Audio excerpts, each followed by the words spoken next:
Alright, so let's rewind back a bit and see what happened, after after the events that led to the creation of Sauron, with Celebrimbor and Sauron entering into basically a love embrace. That's the best way I can describe that. Okay, first, the ring had to be severed and everything. There go your fingers, girl. Again. This is not Metal Gear Rising, Dweebs. She cannot Seriously, say, what oh, is it not with- again. It's like One Piece with losing their limbs. Fortunately, in this, you only lose your fingers. Well, okay. Like, Depends also on the character, Dweebs. I hope that she gets that cauterized soon, because unlike Star Wars, that thing's bleeding out still. Alright, so, before continuing, Elthariel gets to have a chat with her boss, Galadriel. You forgot she's voiced by Jennifer Hale. Although the appearance is clearly based on Kate Blanchett. I failed you. I stood with Celebrimbor, I wore his ring. And we failed to defeat the Dark Lord. The Dark Lord and the Bright Lord are one. A flaming eye above Barad-dûr. Needless to say, Galadriel is not sent you exactly to pleased Mordor by for the Elthariel's Nazgul. behavior. Well, Your work gee, is siding with a unfinished. tyrannical elf may not have been the best idea, now was it? Basically, Elthariel's punishment is to continue her assignment, just stay in Mordor and hunt the know Nazgul, the which one Elthariel of whom I understands speak. is basically a endless mission. The equivalent of being exiled. I So took the basically, ring and left you him to done die. screwed up, son. He now wears the ring of Isildur. He belongs to the Dark Lord. It falls to you. Clean up your mess, dipshit. Let me come home. No. You will wear the new ring. Oh You boy. will finish what you started. You will wear One- it and like it. One of the legitimately few moments of Galadriel being legitimately pissed. Like, I mean... I would like yeah, to remind to- you, she's a firstborn. You cannot say to her no. Just, throwing it out there. Well, you can. She'd just be very angry. So, suppose. so Galadriel, you're a firstborn. Where were you just stop calling Brimwar's secondborn ass doing all that stuff? Well, she was still guiding Elthariel along her journey. In fact, she will be basically her mission control and talking to her telepathically. So now she is disgraced both physically and mentally. But the ring is still there, so... Oh, maybe it can heal her. Well, not necessarily heal her, but still, might as well not let it go to waste, and there you go, Oh, what? gives her phantom fingers. Celebrimbor's spirit is still tied to the eye, but essentially the excuse is that the ring will give Elthariel, a bit of a boost to her usual power, which allows her to, have a more complex moveset fit for the DLC. So, girl, do you have a phantom while pain? functioning virtually similar to Talion, Elthariel's special moves are almost completely different, as you will see. But first, she returns years later to Minas Morgul. Again, the sequence now is basically taking place during the last couple of moments of the 60 years before Talion falls. Anyway, the special she- moves of Galadriel, the special move of Elthariel is the Light of Galadriel. Essentially, a beacon of light that can literally irradiate target with life and incinerate them. By holding it, you can illuminate the target, and by just tapping X, you literally poof them into nothingness. Also, because Elthariel does not brand her victims, she needs an healing move. So by holding triangle, she will actually, perform a move that after charge after a few seconds allow her to self-heal. The contrast of this is that she's a bit more fragile, possibly a bit of racial stereotyping about elves, in media being possibly more fragile than other races, fantasy races. But again, in order to balance things out, she has these tools. So the game does provide you with a bit of a challenge, but provides you also with the tool to counter that. Also, her starting gear is already pretty good, and you can upgrade it by performing specific tasks similar to what you did with Talion.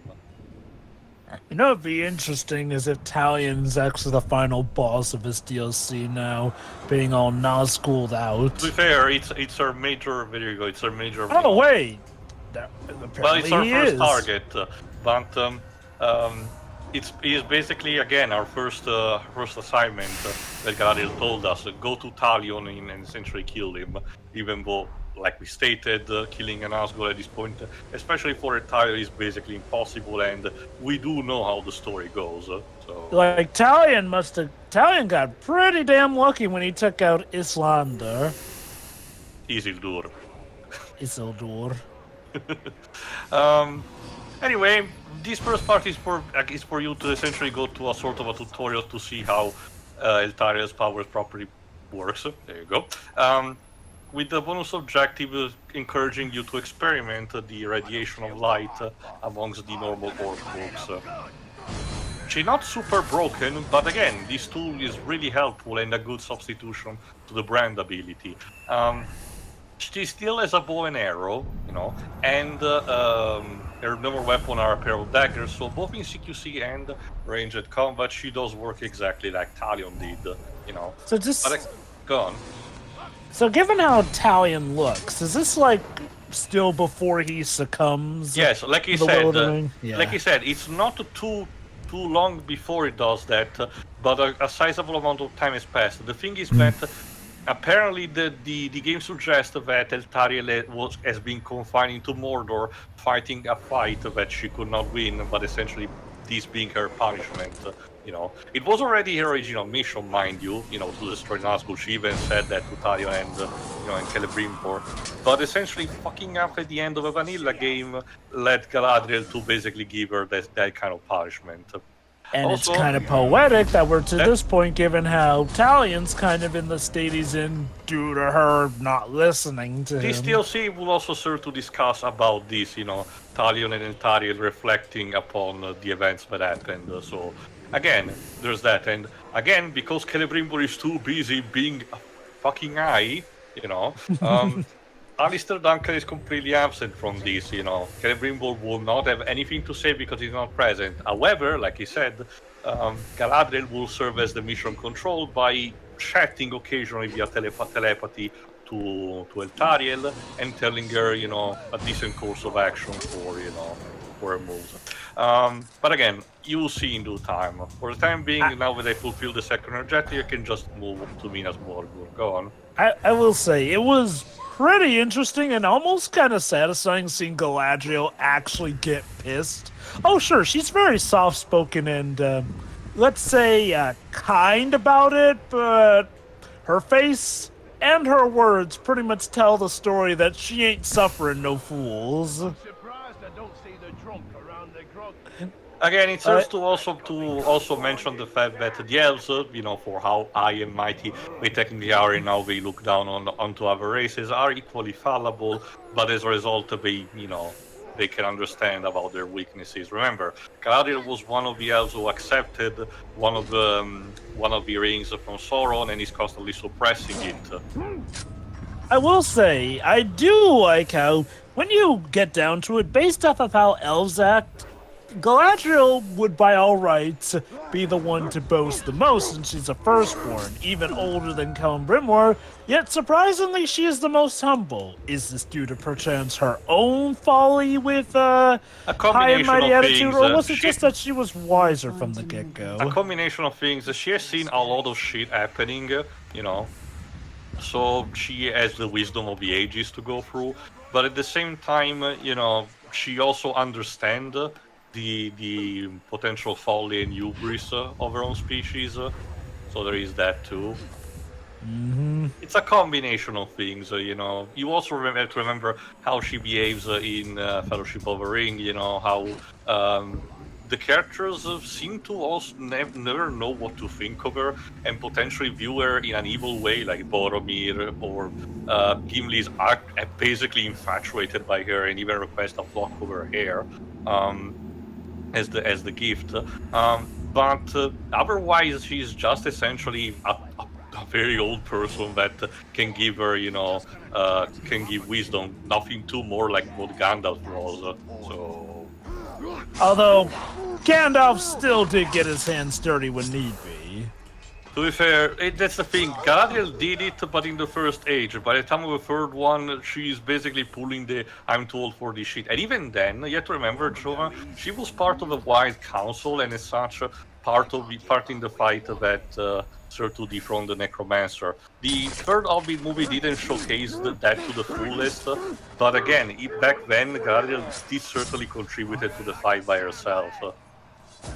Yeah, I'll admit it was neat that we got to see her do more in the Hobbit films. Which, Like I to be said, fair, they needed all the help they could get. Like I said, for all their faults, I genuinely enjoy the Hobbit movies for actually providing the proper subplot of the fight against the Necromancer, which is also, if I had to be honest, a personal good send-off to Christopher Lee, since it was literally his last role before he passed away.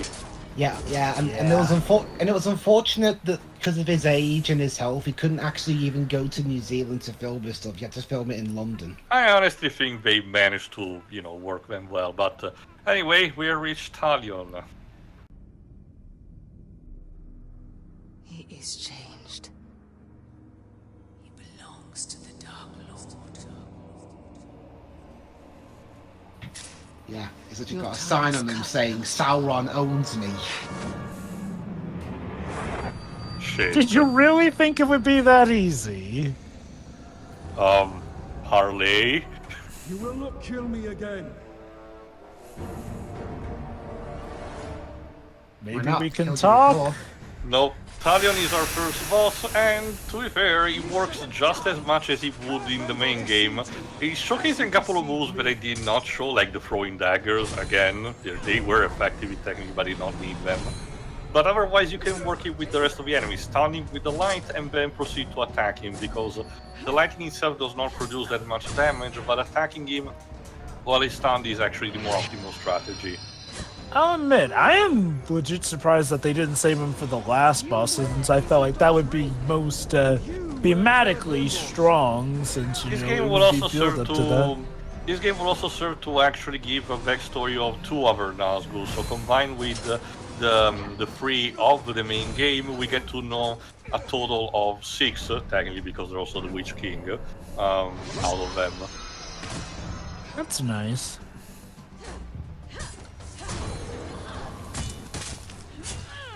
There you go. You serve Sauron. I serve Middle-earth. Uh-huh. That's what they all say. Well, technically at this point he is. Yeah, but still, that's makes what they you all wonder- say.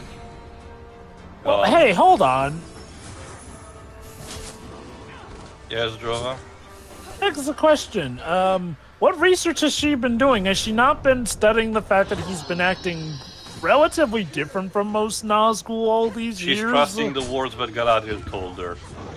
And Galadriel, he literally calls her own species the wisest, most various of all beings. Stay salted, Wibbs.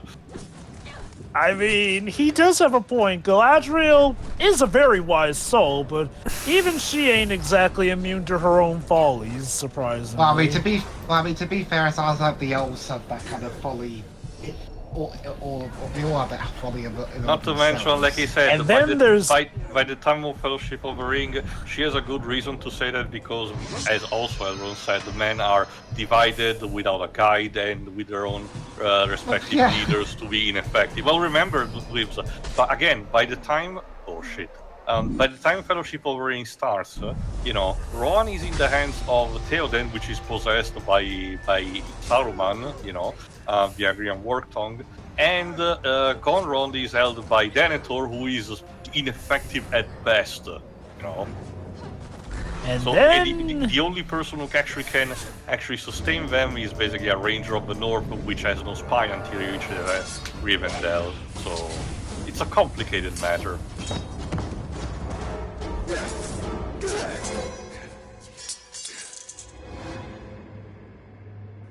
I may wear Isildur's ring, but I am not yet a Nazgul. Yeah, I'm talking for a start. Shelob saw the future that has come to pass. She saw the great... Oh god, when you think about it, Shelob actually thought up a better game plan than Galadriel in the grand scheme of things. To be fair, she's also more ancient than her. Are you that That is contact? true. That is true. No. Yeah, and Shelob's a bloody spider. So, yeah, Talion seems to retain a bit of sanity, so truce for the time being. You once told me that in the war against darkness, stalemate is victory. Do you still believe that? I believe Mordor and the Nazgul must be I was going to contained. say, I'm not the one that looks like an Assassin's Creed But how long character, can but you she fight looks like this one war too, before so... Sauron joins? Yeah. Remember, Ubisoft actually tried to sue Warner Bros. Out of the feeling that the copyright was infringing, but we actually never went through. How dare you wear a cloak and hood? Yeah. No, how they, they actually, like I said, during Shadow of Mordor, they felt like their the gameplay might have been actions and movements might have been lifted from Assassin's Creed 2. But like I said, eventually they dropped it, so probably even they realized how stupid of a claim it was. Yeah. Anyway, let's check on what's on After the Palantir Witch King's Vision. fall, an attack commenced against multiple fortresses. And by who? Sorry, I need to watch an ad before continuing watching Palantir. As one power falls, another Can you It's funny install knowing. Can you install Adblock on this thing, Talion? Can Mordor ever stop being in trouble? Good grace. I mean, it's all basically It's basically that. Anyway, that's basically the premise of the DLC. A bunch of the fortress of the Talion has conquered are in trouble because they have been, being attacked again. A big simplification of what happens in the Shadow Wars. So, Elthariel's mission is gonna be to help Talion about that. So see you for the next part where we start doing that by going to Kiritungo. See ya. See ya. He's on.